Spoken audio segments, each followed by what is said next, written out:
Ghost, the deadly champion with hits that strike like fire and lightning. Ghost is the first legendary style on our list, and boy, it's a doozy. In the hands of a veteran to the game, Ghost is undeniably dangerous. While it isn't exactly complicated, it requires a level of understanding of the game's mechanics that you won't find in new players. At heart, Ghost is an outboxer, with the range on both its light and heavy swings being deceptively long. Though capable of fighting in tight ranges, Ghost can't for very long due to one specific reason. Every light swing you throw will come from your left hand. Similarly, every heavy you throw will come from your right, and there's no way around this weakness for you besides feinting. As such, trying to hug an opponent for too long can quickly create problems to get you perfect dodged much more frequently than you'd like. Thankfully, your range on both of these punches is quite high, so you can force an opponent to back off while keeping them threatened. As a side note though, Ghost's highlights are actually much harder to see than they are in any other style you'd use. By highlights, I mean the glow that appears just before an opponent fires a punch at you. While this seemingly isn't very useful at first glance, it can actually be a big help when it comes to staggering or general poking, which Ghost can be very good at if you use it wisely. A lot of Ghost revolves around being able to adapt to your opponent and figuring out just what their weakness is. If they frequently try to hit you as you back up, you have the range advantage to get a free counter hit. If they always try to dodge left for a prediction dodge, you can just use a heavy, etc, the list goes on. You're likely going to be revolving around these predictions a lot though. Ghost's base damage and anti-heal are not all that great and can require some pretty serious thinking. You'll need to be throwing heavies out of perfect dodges to stay in the game, unless you want to take that as an opportunity to finish charging your ability. Ghost's ability is actually the strongest part of its kit in my opinion. It's called the Ghost Jab, and by God, this thing has caused some controversy. The Ghost Jab is charged by hits landed. Whether on block or body, it'll fill the meter. Your heavies charge it more than your lights do, like normal, and after usage it goes on cooldown regardless of whether it hits or not. The move itself is simply a jab. That is, a jab that fires literally almost instantly and has no highlight. While its damage and counter damage are very low, having an unreactable swing in your back pocket is an insane advantage in a game like this. The Ghost Jab can be used in a huge variety of ways. A few can include starting a combo, extending a combo, freeing yourself from a string after you get perfect dodged, outboxing defense, and even just free counters. However, in my opinion, using the jab to extend a combo is by far your best option. For a short explanation, attack with a light string to wear down their block, back up to create some distance, and then bait a whiffed punch.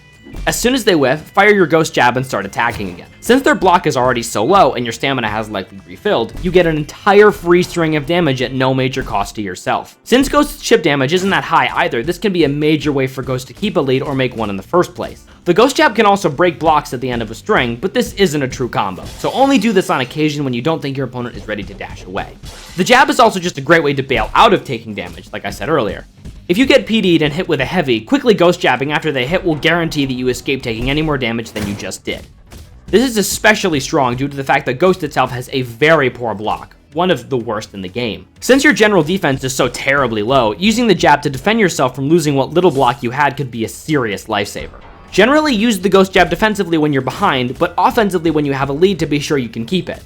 Or, if you're a risk taker, do the opposite. Along with having a low block, Ghost has a unique kind of dash. While it's able to double dash and move decently quick, being essentially average, each of these takes more stamina to consume than normal. As such, you can only pull off about 3 before you find yourself out of stamina. Similarly to other pressure-based outboxers like Bullet, you'll have to keep a close eye on just when you need to move. While you can still move around quickly and weave through feints, you're not going to have enough stamina afterwards to deal significant damage. Plan your movement around this weakness and stay sharp in what may or may not be coming. Bouncing back to the Ghost Jab, it's important to keep in mind that while the hit is immensely fast, it isn't entirely free. Surprisingly, this move is actually still perfect dodgeable, and if your jab is blocked, you'll be stunned long enough for your opponent to strike back if they don't dawdle. While the swing itself isn't predictable, your movement before firing it can absolutely be predictable if you do the same thing over and over. If you start suddenly walking forward after being defensive for so long, a smart player will see that coming and cause you to waste the swing. Try not to trigger it on just movement alone. Find a good opportunity when you sense your opponent is panicking to use it offensively, or to guarantee yourself an out if you find yourself in a bad position health or block-wise. Take advantage of the range that all 3 of your swings have to keep space and to catch opponents who thought they were far away enough to evade you.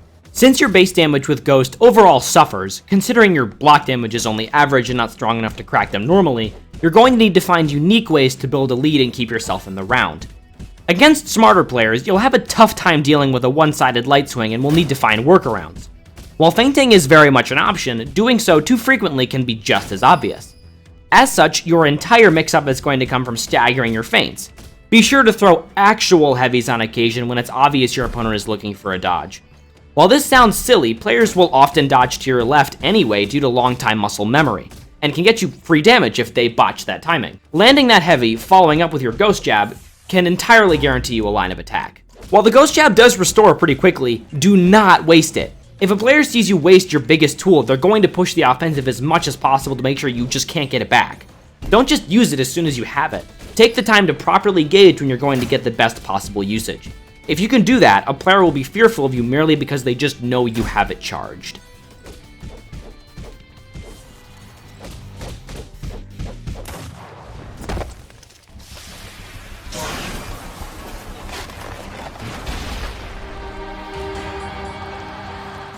Ghost is a style that almost looks as though it's meant to be played on a largely offensive ideal, but in reality it's pretty far from it. You have the range to force generally anyone to be aware of how well they're gauging their distance, but your swings being locked to a hand permanently can cause you to become predictable and fall apart fast due to your huge lack of defensive options. However, the Ghost Jab instantly widens your options. You can continue a string or bail yourself out of a bad spot with an instant, unreactable attack that has little counterplay. If you're smart with Ghost and know how to stay at range and be unpredictable, you can do things like this.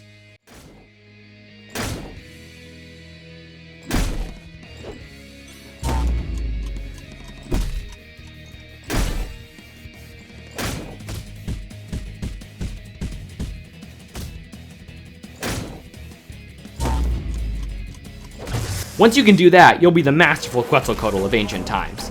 I'll catch you on the flip side, and I hope you learned something. Peace! Let me break it down for you, Mark.